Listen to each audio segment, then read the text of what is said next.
What is up YouTube? This is Vault here, back in today with you guys another new Speed Duel Match 2 video. And today we're playing a Gravekeeper deck, and yes, don't worry, just so you guys know, it's not the Gravekeeper Parasite. We want to play something a bit different. We're actually playing a pure Gravekeeper deck, and I actually want to even call it like a Gravekeeper Special Summon Lock.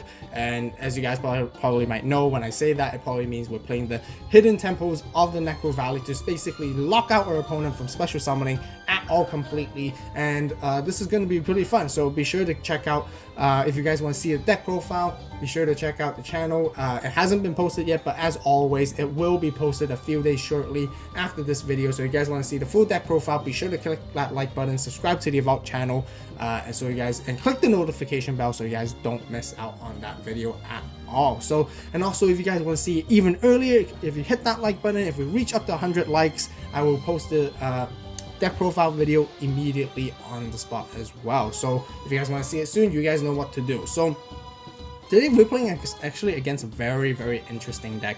It's like a Dino deck, but also there's actually a very interesting, iconic fan favorite Magician of Black Chaos inside this deck. So really a creative engine right here. Just so you guys know, it's really just for fun.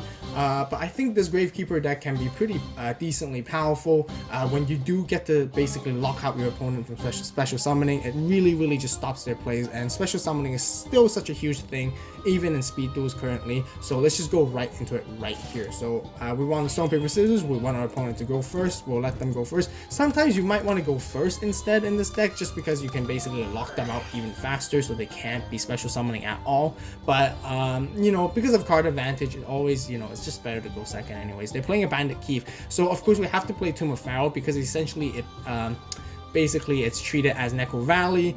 We don't get the actual effects of Necro Valley, of course, because it's just too powerful in this meta, but we just need the name of it being called Necro Valley. That's all we really need. That's all. So we're gonna set some cards, and this looks very similar to the old classic Gravekeeper's deck, and which honestly really is, but it's very pure. And I guess I'd say it's like a budget-friendly version, because the Parasite version is definitely much more expensive and it's just much more powerful. It is definitely tier 1, and it does make sense because it's that. But you know, this is definitely good for your wallet, just in case if you guys just want to play pure Gravekeepers. So Hidden Temples of Necro Valley. So you know, you guys know what all these other cards does, but I would like to talk about Hidden Temples of Necro Valley a little bit. You know, activate only if both Gravekeeper monster and Necro Valley is on the field. Neither player can special summon monsters except for Gravekeeper monsters. So it doesn't affect us at all. Sorry, apologize for that stuttering. But yeah, it doesn't affect us at all. We have Rite of Spirit. It works for us. And if either a Gravekeeper monster or Necro Valley is not on the field, destroy this card. So it's kind of hard to maintain, but locking out your opponent from special summoning is just really great. And I will demonstrate it how cool it is as we move along right here. So very interestingly, usually we want to play Recruiter and set it in defense, but with Necro Valley and this type of version, we can actually play an attack, and we're totally fine with it. Just because we take some damage, that's totally cool. Recruiter essentially is like 1400 attack now because of Necro Valley skill, and then we basically want to use our Hidden Temples as soon as possible. So we can't afford to set Recruiter. That's the play style, which is very different than the ordinary style. We'll swing in for attack, which is also fine as well, and we do attack into a Hyper Hammerhead, which does bounces us, and unfortunately because there's no Gravekeeper monster, Hidden Temples of Necro Valley immediately gets destroyed. So it is not the best card to play. Of course, like I mentioned, Parasite version is just much better, but when you do pull it off and when you do maintain it, it does pay off, which I will show you later on. Summoning their Cavalizals and attack straight into us for 17, we'll take that, and we got our Ambusher, which is great. So we're gonna play a Dust Tornado just to pop off their back row, just in case whatever it was. It turns out to be a Floodgate, so that's a really good catch for us. And then we can basically summon an Ambusher. Ambusher is gonna be really strong because with the field spell, it's basically a 1900 beater, which basically will allow us to go over Cavalizals right here, which is really good. So even though we can't do the special summon lock, we still get that extra 200 attack and defense for all of our Gravekeeper monsters, which is still really good, and it makes it hard for our opponent to deal with. So right here they flipped up, they're playing Switcheroo, which is very interesting. So it's not like a typical Dino Pill or Dinosaur Kingdom dinosaur deck right here at the moment. They do play the Space-Time Transcendence, which is really neat, and bring out their super ancient Dino Beast from their hand. So quite like this build, really interesting. And unfortunately, because of Space-Time Transcendence, they're not allowed to attack the same turn it was summoned, so Super Ancient Dino Beast is brought up. They do get that advantage here, which is really great, but they just can't attack, which we're okay with because we have the ace card right here of the Gravekeepers. And we're going to set our Dust Radar, we're going to bring out Oracle, and make them all lose 2,000 attack right here. So basically, Super Ancient Dino Beast is only at 700, and Oracle is at 22. We'll swing in here for the attack and deal some damage, which is great. We don't really worry about what their face down monster really is, and we'll just let them pass. They take an extra 200 because they forgot about Tomb of the Pharaoh right here. Back to us, we got really good back row lineup already. We're gonna set all this stuff and then basically bring Recruiter into attack position as well, and we'll attack right here. And surprisingly, turns out to be a Kabazal, so we do take 100 damage because of that. Maybe I should have ran with Oracle first, but I was a little bit aggressive and wanted to deal more damage to them, and so that basically draw back on us. Right here, the 7 Hyper Hamhead, it doesn't matter. We're basically going to floodgate that and stop that. We don't want that happening. We drew another Recruiter, which is totally fine. We're just checking their graveyard and everything, and we'll decide to run into a Hyper Hammerhead. Sure, they can bounce a Recruiter, that's totally fine with us. Right here, we can swing in for game easy. We even still have a Rite of Spirit to even bring out our Ambusher back from the grave just in case. So still a pretty powerful deck, despite not having to lock on them. It still can really consistently play decently well. I know some of you guys still might prefer the Hidden Parasite version. Of course, that is still also really powerful because of wiping your opponent's boards and monsters for free, almost like a pseudo dark hole. But once again, I guess it's just a very different style and approach in playing this version, since like I mentioned, if you do manage to perform the lock, I call it the special summon lock, the game is almost mostly over for most decks, honestly. But anyways, we'll go into game 2 right here. Since we're on the first one, the opponent definitely wants us to go first, which is totally fine. Once again, with such a heavy back row lineup, we can, we're not worried about it. We can just set our Spear Soldier, we can set our other 2 cards, and just pass our turn, and we got some defenses. We're not worried about it, and see how it goes. They play the switcheroo, shuffling. Okay, once again, sure, they're playing out the Sonic Boom, which is very interesting at this point. I know I didn't mention what this deck was earlier, but I was so confused, and I thought I was like in a completely different duel. I was like, what is this? And he searches for what? Black Magic Ritual, and I was just so confused, and I was like, okay, I see what you're doing here. It seems pretty interesting. Very interesting engine. Which I just completely was blown away. So okay, so that's interesting. Let's see what this player does. We're gonna go into a battle phase and bring out a Recruiter as well, and then we're just gonna start swinging for damage. They got no back row, so we're not worried about it at all.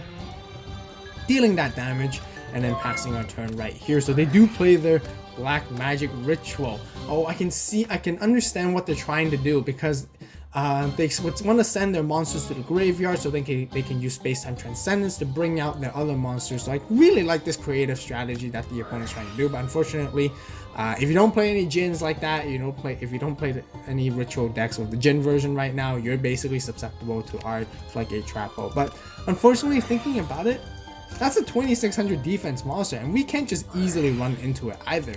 And they go for their switcheroo, then sure, and well, we're not supposed to know what card they have on their hand, but draw into Dust Tornado right here. We can't do anything to that monster, honestly. They can just basically, even if we floodgate them, they can just replenish the resources. They're just waiting for their Space-Time Transcendence, I believe, and then they're going to bring out their Super Ancient Dino Beast. So that's a very interesting play right here. And okay, we got our hidden tempos, so we're going to use it immediately. We're going to lock them out from special summoning. So we know if they play Space-Time Transcendence, they do rely on special summons. We're going to stop them once and for all for that. We're going to pass and see what they want to do. So we're going to buy in each other time. We got Gravekeeper Stell, a really good tech card for this deck, I think. Some of you guys might not play this at all in the main deck, but I felt like it's really neat to have. Still, they play the Kabazals and they want to swing into a Recruiter. Sure, we'll let that. We want to search. That actually works out better for us.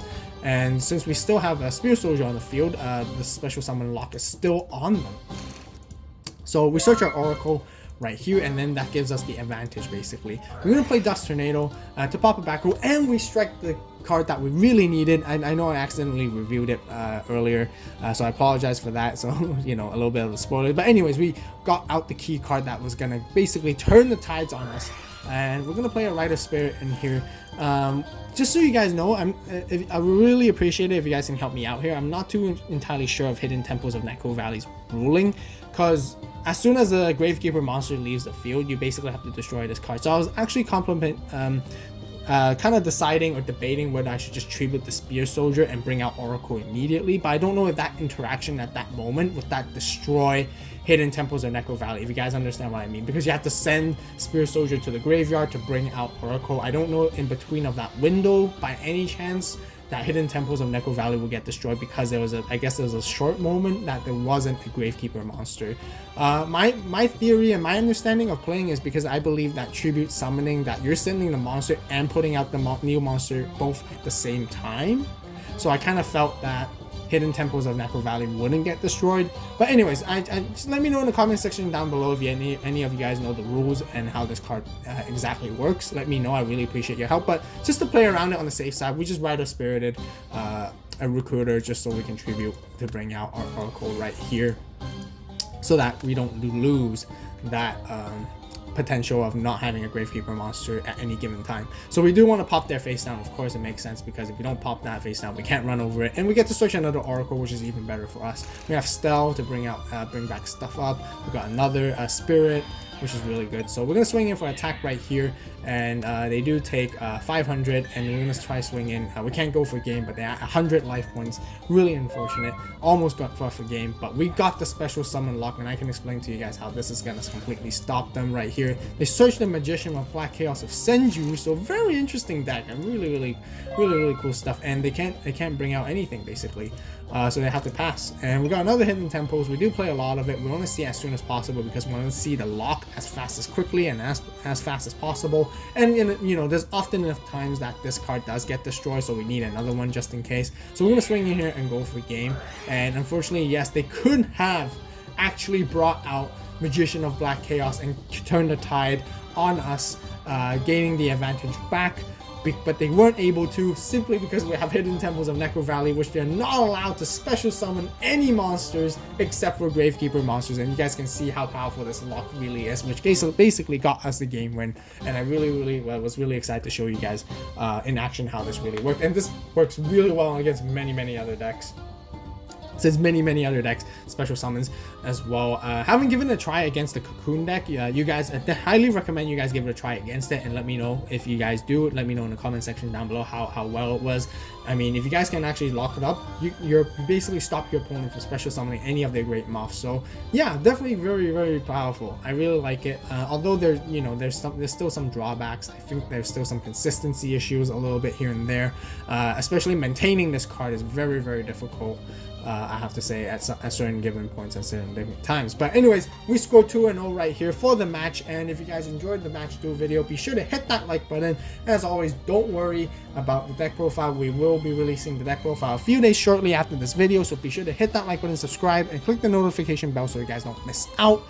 Absolutely, whenever, as soon as it comes out. And once again, if you guys help me reach up to 100 likes, I will release the deck profile immediately for you guys. And yeah, comment down below on what you guys think about the Gravekeeper deck overall, and what do you think about this special summon lock that I kind of came up with.